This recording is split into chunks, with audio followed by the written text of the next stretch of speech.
Kita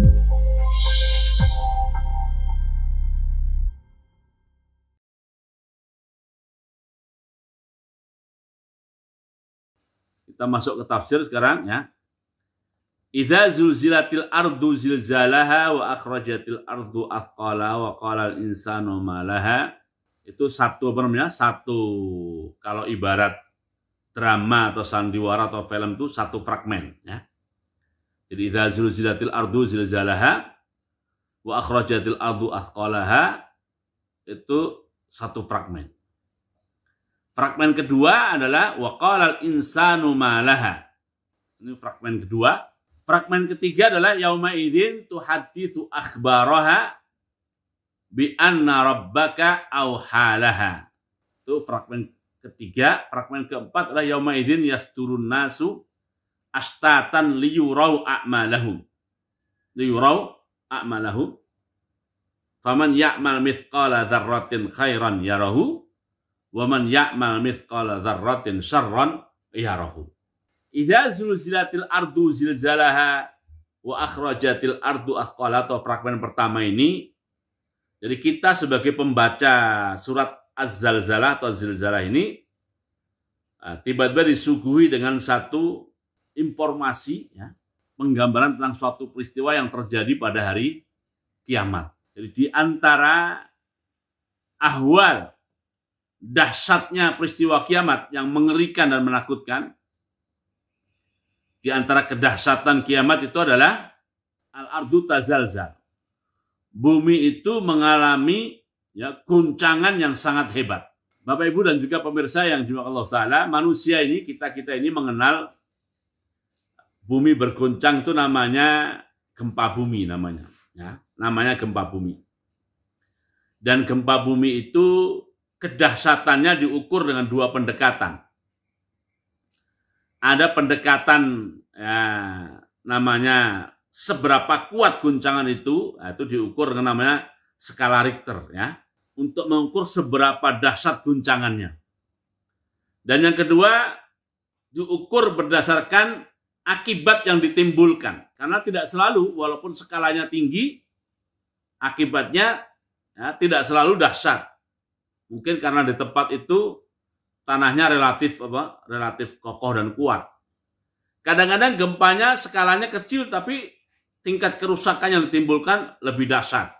Nah, gempa dari sudut pandang skala Richter ini yang paling dahsyat dikenal manusia itu kalau sampai ke angka 9. Seperti yang pernah terjadi di Aceh pada 2004 dulu yang kemudian menimbulkan tsunami, itu goncangannya lebih dari 9 skala Richter ya. Dan tingkat kerusakannya juga dahsyat luar biasa. Itu yang dikenal manusia. Zilzal atau zalzalah yang dikenal oleh manusia. Tapi pada kiamat nanti, apa yang terjadi itu sama sekali tidak pernah dikenal dan tidak pernah dibayangkan oleh manusia. Artinya goncangannya dahsyat yang ya tingkat skalanya maupun magnitudonya ini sudah nggak bisa diukur lagi, Saking saking dahsyatnya. Nah, itu digambarkan idza zulzilatil zilzalaha. Jadi bukan 9 lagi, nggak tahu berapa nanti ya kan. Ini kita diajak untuk membayangkan, di ayat 1 ini membayangkan tentang gempa terdahsyat yang mungkin ya, bisa kita bayangkan. Nah, yang terjadi nanti di luar itu, maksudnya lebih dahsyat dari yang kita bayangkan. Itu ayat 1. Ayat keduanya adalah, pemandangan kedua adalah wa akhrajatil ardu asqalaha. Kalau gempa yang kita kenal itu, dia tabiatnya itu menelan. Ya. Jadi bumi terbelah, lalu yang ada di permukaannya itu ditelan oleh belahan bumi itu. Jadi tabiat gempanya itu adalah terbelah, lalu yang di permukaannya ditelan. Ditelan oleh bumi. Nah, tapi yang kiamat nanti yang terjadi kebalikannya. Guncangannya sangat dahsyat. Yang terjadi bukan yang di atasnya ditelan, tetapi yang di dalamnya dimuntahkan. Nah, yang dikenal guncangan yang membuat muntah itu adalah gunung berapi yang meletus. Itu memuntahkan. Jadi pada saat mau mengeluarkan di dalam perut itu, ya buminya berguncang, bisa terbelah, ya. Nah, tapi untuk kiamat nanti yang di dalamnya dikeluarkan. Akhrajatil ardu asqalaha. Benda-benda yang ada dalam perut bumi dimuntahkan keluar, termasuk mayat-mayat yang ada dalamnya itu juga dimuntahkan keluar. Nah, itulah pemandangan fragmen 1 ya, fragmen 1 surat Az-Zalzalah, yaitu idza zulzilatil ardu zilzalaha wa akhrajatil ardu asqalaha. Nah, dua ayat ini Bapak Ibu dan juga pemirsa yang dimuliakan Allah Ta'ala, pada hakikatnya adalah dua peristiwa. Yang ayat 1 itu peristiwa kiamatnya, dan ayat kedua itu adalah peristiwa kebangkitannya. Kebangkitan setelah kiamat. Nah, pada saat bumi memuntahkan apa yang ada di dalamnya ini, mayat-mayat keluar, ya. Nah, dia dalam keadaan kemudian seperti dibangunkan gitu. Maka waqalal insanu malaha. Waqalal insanu malaha. Manusia pada zaman itu, walaupun Imam Mahali di sini menafsirkan al-insan adalah al-kafir, membatasi al-kafir, tapi di tafsir-tafsir lain al-insan ini tetap dimaknai umum, tidak dibatasi kafir, ya. Al-insan dimaknai umum karena semuanya akan mengalami kejutan dari kebangkitan itu. Begitu bangkit dari alam kuburnya itu, mereka bertanya-tanya, malaha, ya, malaha. Nah, selagi mereka dalam keadaan seperti itu, malaha, kebingungan, dan gambaran perilaku orang bingungnya sudah dijelaskan di surat yang kita kaji sebelumnya, yaitu surat Al-Qari'ah, ya. Sudah kita kaji di situ, ya, yaitu yauma yakunun nasu kal farash al-mabthus, ya. Sudah waktu itu. Nah, ini gambaran lain adalah waqalal insanu ma laha. Nah, saat itu bumi yang menjawab, yauma idzin tuhadditsu akhbaraha. Saat itu bumi menjelaskan dan memberi berita, memberikan kabar, cerita tentang bahwa itu adalah hari kebangkitan, dan bumi lalu memberi kesaksian atas apa yang pernah dilakukan oleh manusia di atas permukaan bumi pada alam dunia sebelumnya. Ya. Makanya ditafsirkannya adalah tukhabbiru bima umila 'alaiha min khairin wa syarrin. Manusia pun bertanya-tanya, kenapa kok bumi bisa berbicara? Maka dijelaskan bi anna rabbaka auhalaha. Yaitu atas perintah Allah Subhanahu wa taala. Nah, setelah itu manusia belum selesai dari keterkejutan kebangkitan itu, lalu kita disuguhi dengan pemandangan atau masyhad atau tayangan atau tampilan berikutnya, yaitu yauma idzin yasturun nasu ashtata liyurau a'malahum. Manusia akan berjalan dari titik start hisabnya, ya, terbelah menjadi dua kelompok, ada yang yamin, ada yang shimal, sesuai dengan tingkat amal yang mereka lakukan, karena pada hari itu semua amal akan ditampakkan, akan dilihat. Kita manusia akan menyaksikan secara langsung. Bahasanya adalah liyurau a'malahu, berarti kitanya akan kitanya akan melihat dan menyaksikan. Jadi amal itu nanti akan ditampilkan Allah dalam bentuk wujud yang bisa dilihat. Amal apa saja. Bahkan sekecil dzarrah pun oleh Allah nanti akan ditampilkan dalam bentuk wujud yang bisa dilihat, sehingga manusia bisa menyaksikan baik buruknya amal itu. Faman ya'mal mithqala dzarratin khairan yarahu wa man ya'mal mithqala dzarratin syarran yarahu. Itu pesan umum, ya. yang bisa kita jelaskan secara umum dan global garis besar tentang kandungan surat Az-Zalzalah atau Zilzalah. Berikutnya yang ingin saya jelaskan Bapak Ibu dan juga pemirsa yang dirahmati Allah Ta'ala adalah bahwa di sini Imam Jalaluddin Al-Mahalli rahimahullah mengartikan dzarrah dengan namlatin soghiratin. Namlatin soghiratin. Semut yang sangat kecil, ya. Makanya di pesantren-pesantren itu suka mengartikan dzarrah itu adalah semut dedak. Itu semut yang menimbulkan efek bau, ya, efek bau. Semuanya kecil, hampir nggak kelihatan. Suka menyusup di makanan-makanan itu, ya, menimbulkan efek bau, disebutnya semut dedak. Itu karena tafsiran itu atau makna itu diambil diantaranya dari tafsir Jalalain ini, di mana dzarrah diartikan namlatin soghiratin. Dalam bahasa Arab, ya, yang disebut dzarrah itu adalah asgharu syai'in. Asgharu syai'in. Dzarrah itu adalah benda terkecil. Karena dalam bahasa Arab modern, dzarrah itu diartikan atom. Jadi setelah manusia mengenal fisika dan mengenal bahwa benda terkecil itu namanya atom, maka dzarrah dimaknai atom. Karenanya bom atom itu bahasa Arabnya adalah kumbulah dzarriyah. Nah, waktu dzarrah diartikan atom, karena manusia mempersepsi yang paling kecil dari suatu benda itu namanya atom. Tapi sekarang manusia tahu bahwa atom itu terdiri dari 3 unsur.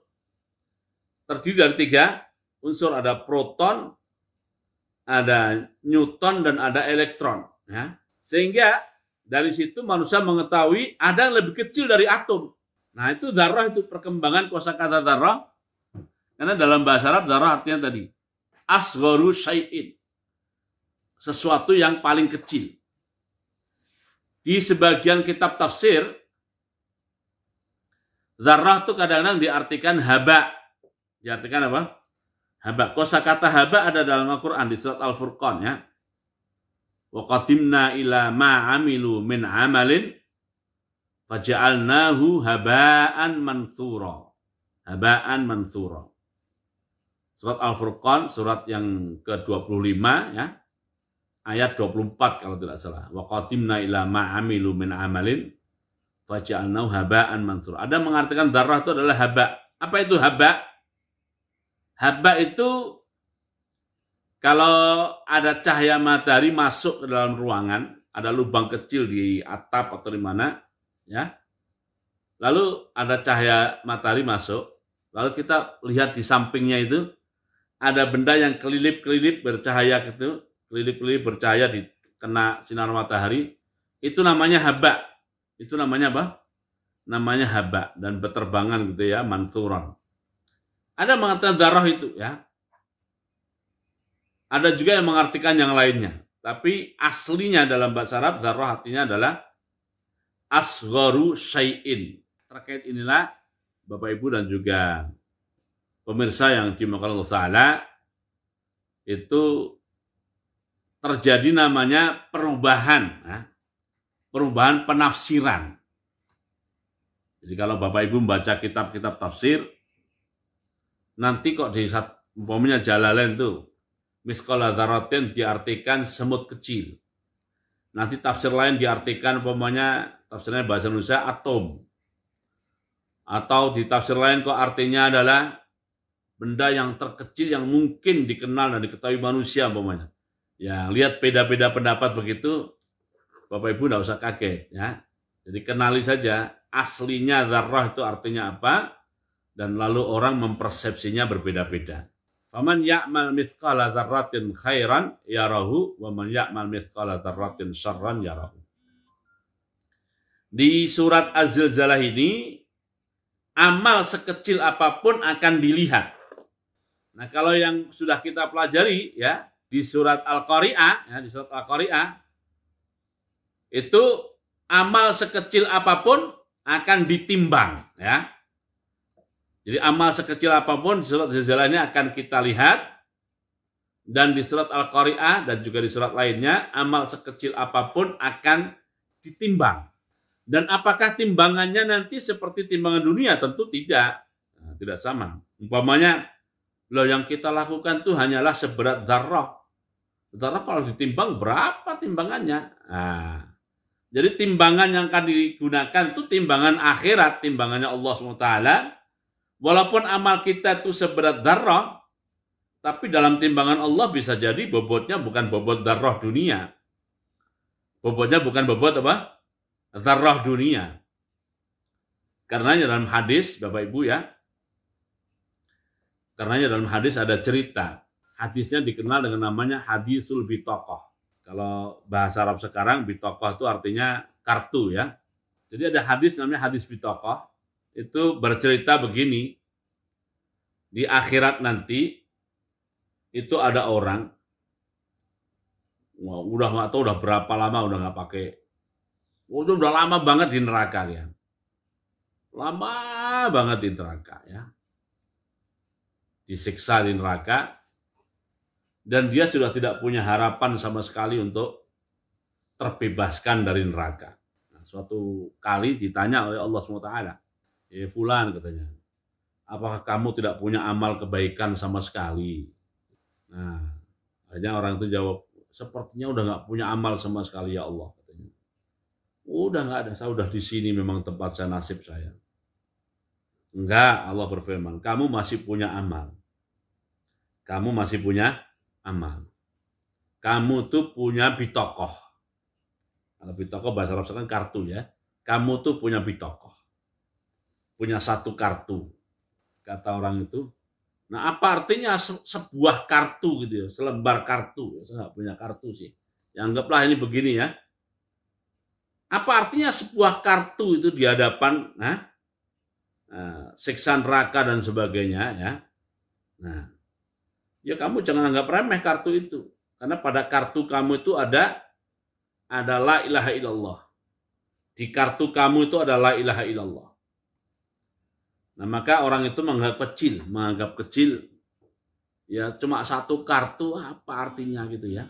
Sedangkan dosa dia sudah mengakui dan sudah tahu semua dosa-dosanya sedemikian rupa. Maka kamu jangan remehkan, kira-kira begitu dialognya. Ya kita timbang nanti, ya kita timbang. Nah akhirnya benar, ya kartu yang isinya la ilaha illallah itu ditimbang. Begitu ditimbang, ternyata dibandingkan dengan keburukan-keburukan dia, itu kartu itu, ya kalau bahasa timbangan itu kan timbangan lembaga, menjadi logo lembaga-lembaga pengadilan itu kan timbangan dua bejana begini kan. Begitu kartu ditaruh di satu bejana, maka yang lainnya itu jeglek ya. Jadi yang ada kartunya itu turun ke bawah gini, gelek gitu. Nah, yang keburukannya itu naik ke atas. Nah, itulah bitokoh ya, itulah bitokoh.